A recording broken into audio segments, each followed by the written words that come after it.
எல்லாருக்கும் வணக்கம். இந்த எலாஸ்டிக்குக்கு இப்போ நான் கொடுக்கறது ஒரு சின்ன ஸ்ட்ரெஸ் டெஸ்ட். அதாவது இந்த எலாஸ்டிக் வந்து பிஞ்சு போகாமல் எவ்வளோ தூரம் ஸ்ட்ரெச் ஆகுது அப்படின்றத பார்க்குறது தான். இது மாதிரி தான் நம்ம உடலும் மனமும் நம்ம அன்றாட வாழ்க்கையில் பல வேலைபளு, பலவிதமான எண்ண ஓட்டங்கள், பல உணர்வுகள், இந்த மாதிரி ஒரு மைல்டு ப்ரெஷர் நம்மளுடைய உடல்லையும் மனதிலையும் ஏற்பட்டுக்கிட்டே தான் இருக்குது. அண்ட் இந்த மைல்ட் ப்ரெஷர் வந்து தேவை. ஏன்னா we call this as good stress. இந்த குட் ஸ்ட்ரெஸ் வந்து நம்ம சர்வைவல், அதாவது பிழைப்பிற்கு தேவை. ஆனால் இந்த மைல்ட் ப்ரெஷர் ஒவ்வொரு பீரியட் ஆஃப் டைம் நம்ம ஹேண்டிலே பண்ணாமல் அக்யூமுலேட் ஆகி ஆகி ஆகி at one point in time வெடிச்சிருது. அப்போ என்ன ஆகும்னா நம்ம உடலுக்கு பலவிதமான உபாதைகள், மனதுக்கு வந்து மன அழுத்தம், depression, it leads to suicidal attempts and sometimes விசி நிறைய பேர் வந்து சூசைட் பண்ணுறாங்களே, இது எல்லாமே இந்த மன அழுத்தத்தின் காரணமாகத்தான். இன்னும் சொல்லணும்னா லைக் ஃபார் எக்ஸாம்பிள் ஒரு ப்ரெஷர் குக்கர். அந்த ப்ரெஷர் குக்கரில் வந்து உள்ளே இருக்க சாப்பாட்டுக்கு வேகிறதுக்கு எவ்வளோ ப்ரெஷர் தேவையோ அதை மட்டும் வச்சுக்கிட்டு அந்த தேவையில்லாத ப்ரெஷரை வந்து அந்த மேலே இருக்க விசில் வந்து அந்த ப்ரெஷரை வெளில விட்டுடுது இல்லையா. அது வெளில விடலைன்னா என்ன ஆகும்? அந்த குக்கர் வில் பர்ஸ்ட். அதே மாதிரி தான் நாம் வந்து அன்றாட டே டு டே ப்ரெஷர் வந்து நம்ம கண்டிப்பாக நடக்கும். ஆனால் வந்து இதை நம்ம எப்படி ஹேண்டில் பண்ணுறது, இதை எப்படி க்ளீனப் பண்ணுறது அப்படின்றத தெரிஞ்சிட்டோன்னா இது சுலபமாயிடும். நம்மளோட பள்ளிகளில் வந்து they make is academically strong, ஆனால் வந்து they don't teach as how to handle stress இல்லையா. நான்லாம் சின்னதாக இருக்கும்போது ஸ்ட்ரெஸ்ஸுன்ற சொல்லே கேள்விப்பட்டதில்லை. ஆனால் இந்த காலகட்டத்தில் இப்போ இருக்க குழந்தைங்களுக்கு பல விதங்களில் ஸ்ட்ரெஸ் வருது இல்லையா. So we need to understand முதல்ல இந்த ஸ்ட்ரெஸ் ஏன் வருது டே டு டே லைஃப்பில். அதுக்கப்புறம் 3 சுலபமான வழிகள் இந்த ஸ்ட்ரெஸ்ஸை ஹேண்டில் பண்ணுறதுக்கு பார்க்கலாம். ஸோ நீங்கள் நம்ம டே டு டே லைஃப்பில் என்னெல்லாம் செய்கிறதுனால நமக்கு ஸ்ட்ரெஸ் அக்யூமுலேட் ஆகுது, ஏன் வருது அப்படின்றத யோசிச்சதுண்டா? நம்ம சேர்ந்து யோசிப்போம். Let's take a typical example. ஒரு ஃபேமிலியில் வந்து ஒரு கணவன் மனைவி 2 பேரும் வேலை செய்கிறாங்க. அவர்களுக்கு பிள்ளைகள் பள்ளிக்கூடத்துக்கு போகிற பிள்ளைகள் இருக்குன்னு வச்சுப்போம். இந்த மாதிரி ஒரு டிப்பிக்கல் எக்ஸாம்பிள். இப்போ ஒரு வீக் டேயில் அவங்க என்ன பண்ணுவாங்க அப்படின்னா, காலையில் எழுந்திரிச்சு பசங்களை முதல்ல ரெடி பண்ணணும், சாப்பாடு பேக் பண்ணணும், பசங்களை வந்து ஸ்கூல் பஸ்ஸில் ஏற்றணும், இல்லைனா கொண்டு போய் ஸ்கூலில் விட்டு வரணும். அதுக்கப்புறம் இவங்க 2 பேரும் தயாராகணும், அவசர அவசரமாக சாப்பிட்டும் சாப்பிடாம அப்புறம் கிளம்பி வேலைக்கு போகணும். இதோட ஸ்ட்ரெஸ் முடியுதானா? இல்லை. கண்டிப்பாக டிராஃபிக் ஜாமில் மாட்டுவாங்க இல்லையா. இப்போ வந்து இந்த டிராஃபிக்கில் வந்து ஐயோ மீட்டிங்க்கு டைம் ஆச்சு, இல்லைன்னா வந்து பாஸ் திட்டுவார், இந்த மாதிரி பல எண்ண ஓட்டங்கள், பல ஸ்ட்ரெஸ். அதுக்கப்புறம் ஒரு வழியாக போய் வேலைக்கு ஆஃபீஸில் போய் உட்காந்தா அங்கே இன்னும் விதமான ஸ்ட்ரெஸ் ஸ்டார்ட் ஆகும். அன்றைக்கின்னு பார்த்து நம்ம டீம்மேட் வந்திருக்க மாட்டாங்க, அந்த வேலை நம்ம தலைமையில் விழும். பாஸோட பாஸ் ஒரு ரிப்போர்ட் கேட்டார் அப்படின்னு சொல்லுவாங்க, இல்லைனா வந்து இந்த வேலையை இன்னைக்குள்ளே முடிக்கணும், நாளைக்குள்ளே முடிக்கணும் அப்படின்னு டைம்லைன் வரும். இந்த மாதிரி பல விஷயங்கள் இருக்கும் இல்லையா. ஸோ இதெல்லாம் சமாளிச்சுட்டு அதுக்கப்புறம் திருப்பி வீட்டுக்கு கிளம்பும் பொழுது மறுபடியும் டிராஃபிக் ஜாம், மறுபடியும் மாட்டுவோம். அதுக்கப்புறம் வீட்டுக்கு வந்தால் ரெஸ்ட் எடுக்க முடியுமானா இல்லை. நம்ம பசங்களை பார்த்துக்கணும், ஹோம்ஒர்க் கூட உட்காரணும், அதுக்கப்புறம் சமைக்கணும், சாப்பிடணும், அப்புறம் எல்லா வேலையும் முடிச்சுட்டு படுக்கணும். அப்போ சொல்கிறதுக்கே இவ்வளோ மூச்சு வாங்குது இல்லையா. ஸோ இதை நம்ம செய்கிறோம் தினமும். ஸோ இந்த மாதிரி நம்ம ஓடிக்கிட்டே இருக்கும் பொழுது எங்கெல்லாம் ஸ்ட்ரெஸ் அக்யூமுலேட் ஆகுது அப்படின்னு பார்த்தீங்கன்னா 3 விஷயங்கள்னால ஸ்ட்ரெஸ் அக்யூமுலேட் ஆகுது. அது என்னென்னா வேலை பளு, அடுத்தது நேரம் இன்மை, கம்மியான நேரம், அடுத்தது வந்து எனர்ஜி கம்மியாக இருக்குது. ஸோ இந்த 3 விஷயங்கள்னால தான், அதாவது this too much to do, very little time and too less energy. இந்த 3 விஷயங்கள்னால தான் நமக்குள்ள ஸ்ட்ரெஸ் ஏற்படுது இல்லையா. இந்த உதாரணத்தை நீங்கள் வந்து உங்கள் வாழ்க்கையில் ஏற்படுற உதாரணங்களை வச்சு பார்க்கலாம். ஆக்சுவலாக பாட்டம் லைன் என்னென்னா, இந்த 3 விஷயங்கள்னால தான் வந்து நமக்கு ஸ்ட்ரெஸ் அக்யூமுலேட் ஆகுது. ஸோ இந்த 3 விஷயங்களில் முதல்ல வேலை பளு. இப்போ வேலை பளுவை என்ன பண்ணலாம், வேலையை கம்மி பண்ணலாம்னா அங்கங்கே ஒரு சில இடங்களில் கம்மி பண்ணலாம் எப்பயாவது, ஆனால் பொதுவாக முடியாது. உதாரணத்துக்கு சொல்லணுன்னா வந்து நம்ம வீட்டில் 2 டிஷ் செய்கிறோன்னா அன்றைக்கி ஒரு டிஷ் செய்யலாம். ஆஃபீஸில் வந்து வேலையை வந்து யார்கிட்டையாவது கொடுத்து அன்றைக்கி ஒரு நாள் வந்து வேலையை செஞ்சு வாங்கிக்கலாம். ஆனால் இதெல்லாமே பொதுவாக ஜென்ரலாக டே டு டே லைஃப்பில் நம்ம வேலை பளுவை கம்மி பண்ண முடியாது. It's there. அதுக்கப்புறம் டைமை ஸ்ட்ரெச் பண்ணலான்னா no way. Time and tide wait for no man இல்லையா. ஸோ டைமையும் ஸ்ட்ரெச் பண்ண முடியாது. அப்போ என்ன பண்ண முடியும் அப்படின்னா வந்து எனர்ஜியை வந்து நம்ம அப்லிஃப்ட் பண்ண முடியும். ஸோ அந்த ஆப்ஷன் நம்ம கையில் இருக்குது. ஸோ இந்த எனர்ஜியை வந்து எந்தெந்த விதத்துலலாம் நம்ம அப்லிஃப்ட் பண்ணலாம், எந்தெந்த விதத்தில் முதல்ல நமக்கு what are the sources of energy நமக்கு அப்படின்னு பார்த்தோன்னா, there are 3 primary sources of energy. 2 நம்ம தினமும் அன்றாட வாழ்க்கையில் செய்கிறது தான். ஒன்று உணவு, இன்னொன்று தூக்கம். ஸோ இது 2மே வந்து நம்ம செய்கிறது தான். ஆனால் நம்ம எப்படி முறையாக செய்கிறோமா அப்படின்றது தான் முக்கியம். ஸோ முதல்ல உணவை பார்க்கலாம். உணவை எடுத்துக்கிட்டிங்கன்னா அதில் 3 விஷயங்கள். அதாவது நம்ம ஹெல்த்தியாக சாப்பிட்ணும். இது உங்கள் எல்லாருக்குமே தெரியும். அடுத்தது எவ்வளவு தேவையோ அவ்வளவு மட்டுமே சாப்பிட்ணும். 3வது பசி எடுக்கும்போது மட்டுமே சாப்பிட்ணும். ஸோ இந்த 3த்தையும் நம்ம ஃபாலோ பண்ணனா போதும். இப்போ ஹெல்த்தியாக சாப்பிட்ணும் அப்படின்னா you people are smarter than me. உங்களுக்கு எல்லாமே தெரியும். நம்ம இப்போ எல்லாமே வந்து நியூட்ரிஷன் வேல்யூ பார்த்து தான் சாப்பிட்றோம் இல்லையா? So I am not going to talk about that. நம்மளுடைய எனர்ஜியை பாதிக்கிற விஷயங்களை நம்ம இப்போ பார்க்கலாம். என்ன எனர்ஜி எப்படி பாதிக்கும் அப்படின்னா வந்து நம்ம சாப்பிட்ற சாப்பாடு வந்து பெரிதுமாக நம்ம எனர்ஜியை பாதிக்கும். சிலது வந்து நம்ம எனர்ஜியை அப்லிஃப்ட் பண்ணும், சிலதெல்லாம் நம்ம எனர்ஜியை வந்து சக் பண்ணிடும், அப்படியே உறிஞ்சி எடுத்துரும்.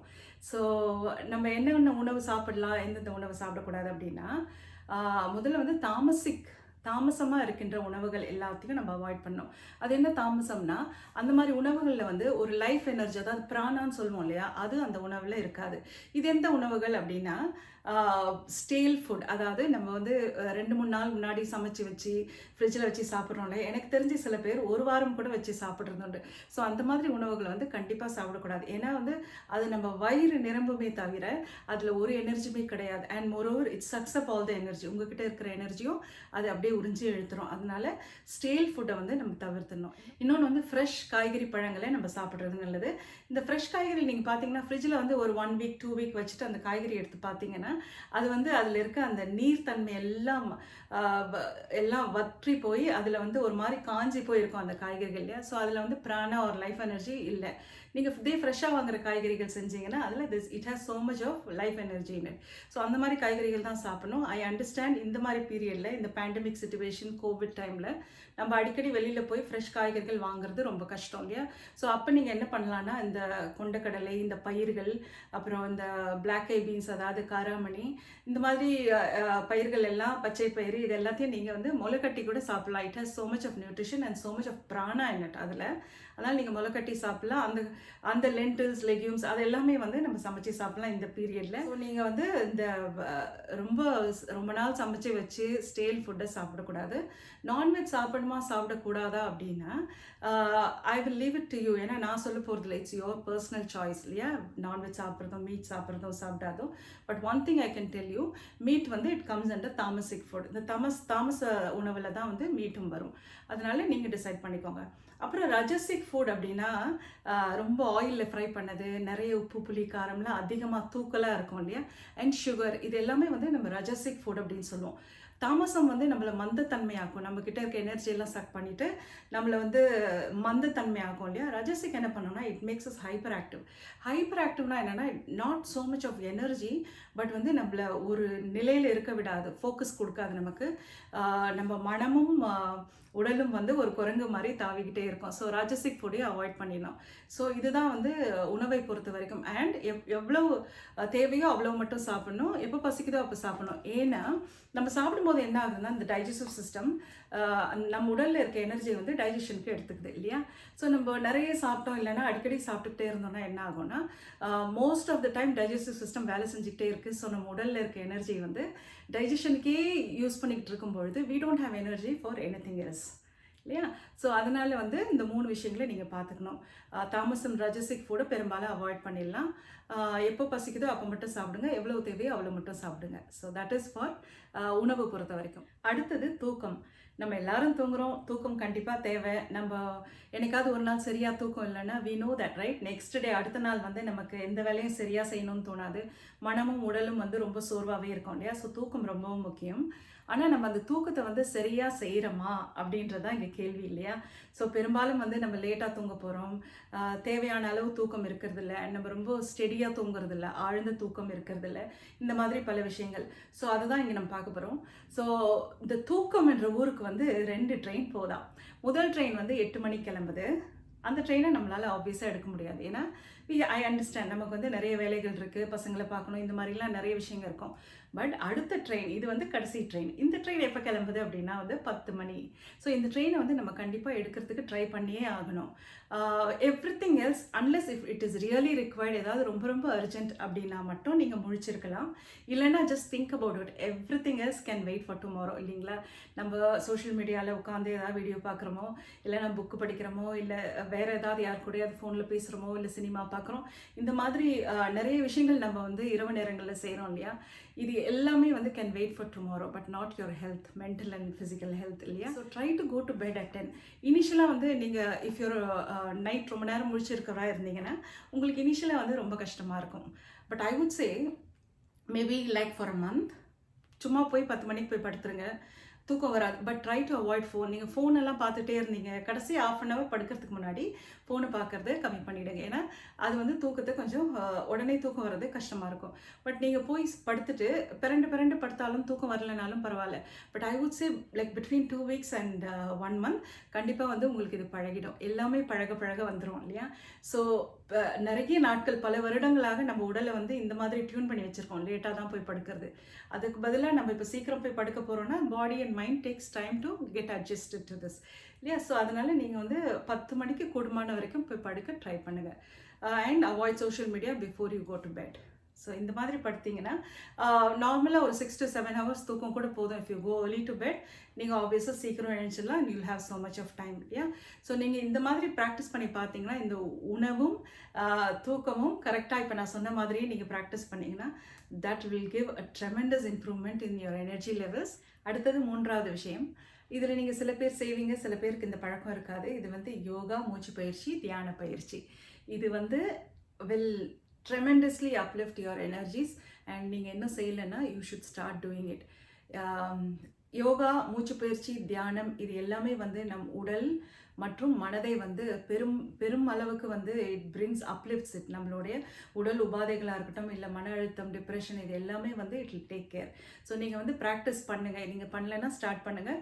இந்த காணொலிகள்லையும் இந்த யோகிக் பர்சனாலிட்டி டெவலப்மெண்ட் சீரீஸ்லையும் நான் அடிக்கடி நடுவில் I teach you very important மூச்சு பயிற்சிகள், தியானம், இல்லைனா வந்து முத்ரா பிராணாயம், இந்த மாதிரி பல விஷயங்களை வந்து நம்ம பார்க்கலாம். ரொம்ப சுலபமான பயிற்சிகள் இது எல்லாமே நீங்கள் கற்றுக்கிட்டு நீங்கள் ரெகுலராக ப்ராக்டிஸ் பண்ணலாம். But if you're already doing it, be dedicated, கண்டினியூஸாக பண்ணுங்கள். கண்டிப்பாக இந்த 3 விஷயங்கள் உணவு, உறக்கம், யோகா, மூச்சு பயிற்சி, தியானம் இது 3மே சேர்ந்து நம்ம எனர்ஜியை வந்து டிராஸ்டிக்காக ட்ரெமெண்டஸாக அப்லிஃப்ட் பண்ணோம். அப்போ வந்து நமக்கு வேலை பலு, நேரமின்மை இதெல்லாம் நம்ம கண்ணுக்கே தெரியாது. and try to do it at least for like 40-48 days, like or at least ஒரு 2 மாதம் செஞ்சுட்டு then you will see a significant improvement. இப்போ இருக்க நிலையிலிருந்து அது வந்து உங்களுக்கு கண்டிப்பாக வந்து ஹெல்ப் பண்ணும். மன அழுத்தத்தை வந்து ஈஸியாக போக்கிடலாம். It's not a rocket science. Okay, இப்போ இன்னும் 2 விஷயங்கள் I want to give you 2 more tips. என்னென்னா வந்து இப்போ நீங்கள் இந்த 3 வழிகள், இந்த உணவு, உறக்கம் அண்ட் தியான பயிற்சி, யோகா, மூச்சு பயிற்சி, தியான பயிற்சி இது எல்லாமே செஞ்சிடுறீங்க 2 மாதம் and your stress level is tremendously gone down. உங்களால் வந்து எனர்ஜி பயங்கரமாக அப்லிஃப்ட் ஆகுது. நீங்கள் வந்து எல்லா வேலையும் செய்ய முடியுது, ஒரு பிரச்சனையும் இல்லை அப்படின்னாலும் there is one small thing here. ஏன்னா வந்து நீங்கள் ரிப்பீட்டடாக மண்டேன் ஒர்க், அதாவது திருப்பியும் நம்ம அதே வேலைகளை தான் செஞ்சுக்கிட்டே இருக்கோம் இல்லையா? ஸோ காலையில் எழுந்திரிக்கணும், சமைக்கிறோம், பசங்களை பார்க்கணும், வேலைக்கு போகணும், வேலையில் அதே விஷயங்கள். ஸோ இந்த மாதிரி ரிப்பீட்டடாக நம்ம பண்ணும்பொழுது இட்ஸ் மண்டேன். அப்போ என்ன ஆகும்னா வந்து நம்ம மனது சோர்வடையும். this is also one more reason it adds a little bit to the stress. அப்போ நீங்கள் என்ன பண்ணலாம் அப்படின்னா வந்து நம்பர் 1, உங்களுக்காக நேரம் எடுத்துக்கொள்ள வேண்டும். தினமும் எடுக்கணுன்ற அவசியம் இல்லை. தினமும் எடுக்க முடியலன்னு வச்சுக்கோங்க, இட்ஸ் ஓகே. ஒரு வாரத்தில் ஒரு few hours, couple of hours இருந்துச்சுன்னா take it for your self.